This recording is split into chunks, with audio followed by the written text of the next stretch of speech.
안녕하세요. 책 읽는 윤슬입니다.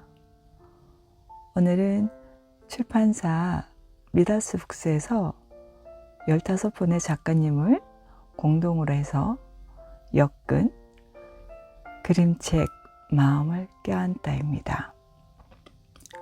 이거 그림책일까 하시는 분들도 계시죠? 그림책 아닙니다.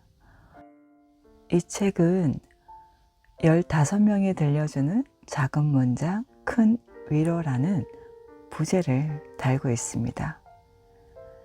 그림책 속에서 건져올린 한 문장이 어른의 마음에 닿을 때 생기는 이야기들을 모았어요. 그 중에서 저는 문미영 작가님의 글을 함께 나눠보려고 합니다.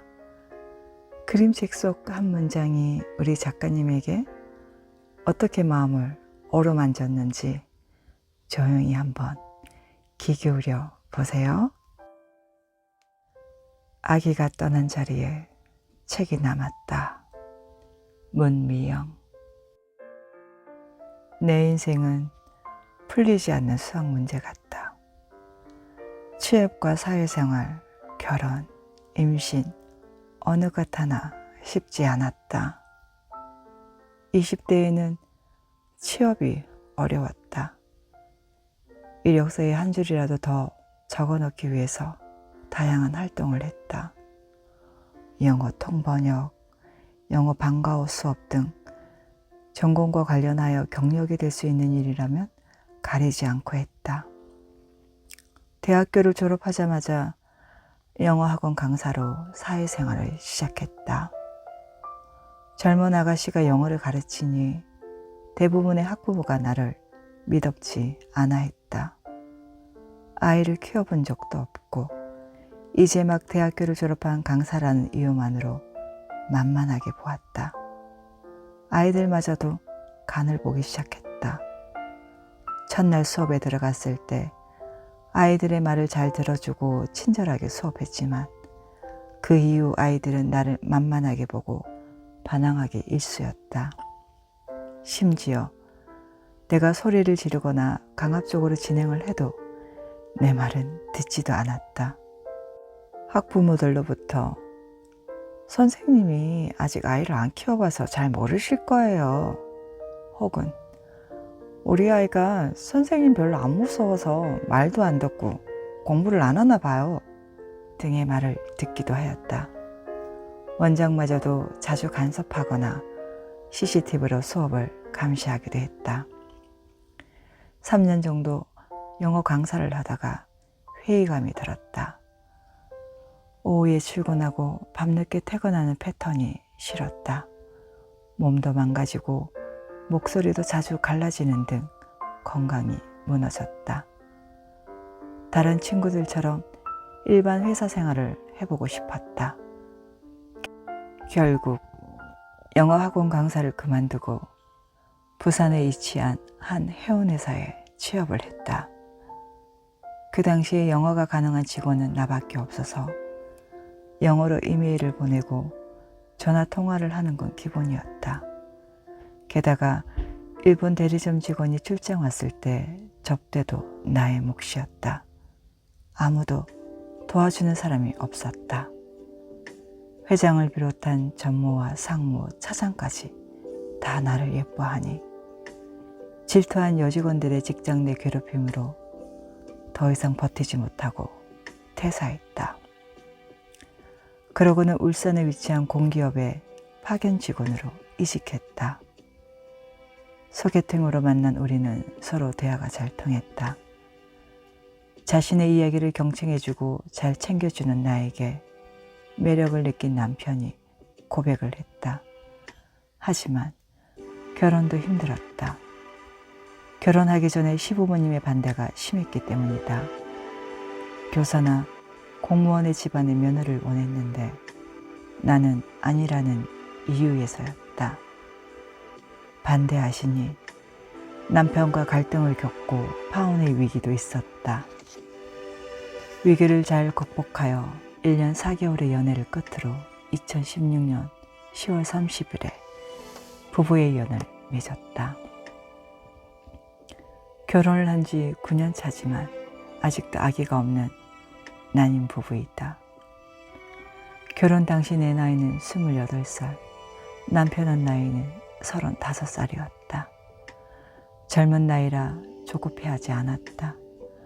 농담으로 허니문 베이비를 가질 거라고 이야기하고 다녔지만 생기지 않았다. 2018년에 자연 임신으로 아기가 생겼다. 결혼하고 2년 만에 생긴 아기라 행복했다. 양가 부모님에게 임신 사실을 알렸다. 특히 친정 부모님은 첫 손주라 기뻐하셨다.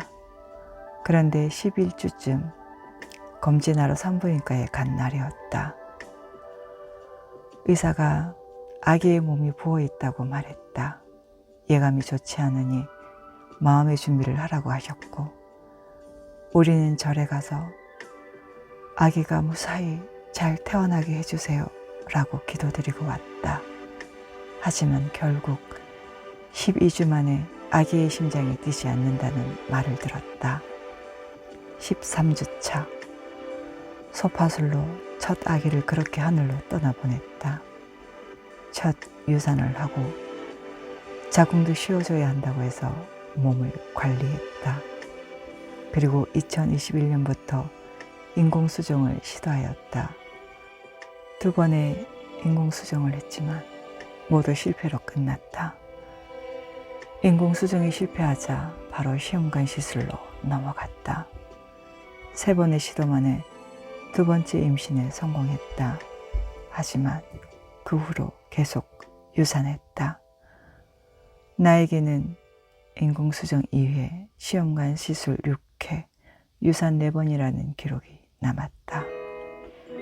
주변 사람들의 관심에 노력 중이라고 말하지만 이제는 마음을 많이 비웠다. 수없이 맞은 호르몬 주사로 인해 몸도 많이 망가졌지만 마음이 더 무너졌다. 남들은 다 쉽게 갖는 아기가 왜 나에게만 들어서지 않는지 원망도 하였다. 난임을 겪기 시작하면서 다양한 사람들과 관계를 정리를 했다. 남편과도 상처가 되는 말을 주고받았다. 시험관 시술 과정보다도 임신 결과를 기다리는 시간이 힘들었다. 임신 수치가 나와도 안심할 수 없었다. 임신에 성공했을 땐 간절히 원했던 아기라 더 행복해하였고, 산후조리원과 출산할 산부인과를 바라보며 그 순간을 즐겼다. 하지만 6주차가 되었을 때 갑자기 아이의 심장이 뛰지 않았다. 그 이후 4번째, 6번째 시술에도 임신에 성공했다. 그러나 무슨 운명의 장난인지 6주, 7주 비슷한 시기에 자꾸 유산이 되었다. 그렇게 아이 4명의 심장 소리만 듣고 떠나보냈다. 시험관 시술을 하면서 배에 주사기를 찔러댔지만 포기할 순 없었다. 언젠가 아이가 와줄 거라는 믿음과 희망으로 버텨왔다. 노력해온 시간이 아까워서 내려놓을 수도 없었다. 엄마가 떠난 자리에 두꺼운 책 한 권이 남았다. 그러던 어느 날 이 문장이 내 눈에 들어왔다. 한참 동안 책 속 문장에서 눈을 떼지 못했다. 지금까지 애써왔던 순간들이 파노라마처럼 지나갔다. 아기가 떠난 자리에 내 이름으로 된 책 한 권이 남았다. 책을 통해 나와 같은 난임 부부들에게 위로와 희망을 주고 싶었다. 시험관 시술, 인공수정 등 난임을 극복하기 위해 겪은 과정, 그리고 시험관 시술 실패와 유산, 좌절 등의 감정을 글로 풀어냈다. 그렇게 아기가 떠난 자리에 내 이름으로 된 책인 기다림의 고백, 그리고 희망을 향한 여정 한 권 남았다. 책 원고를 쓰는데 1년 이상의 시간이 걸렸다. 초고를 쓰면서도 계속 시험관 시술 중이었고 유산을 내서 몸과 마음이 많이 힘들었다. 난임 부부들을 위한 책을 쓰려고 했는데 마음의 여유가 없으니 자꾸 멈출 수밖에 없었다. 출산에 아직 성공하지도 못했는데 책을 내는 게 맞는 걸까?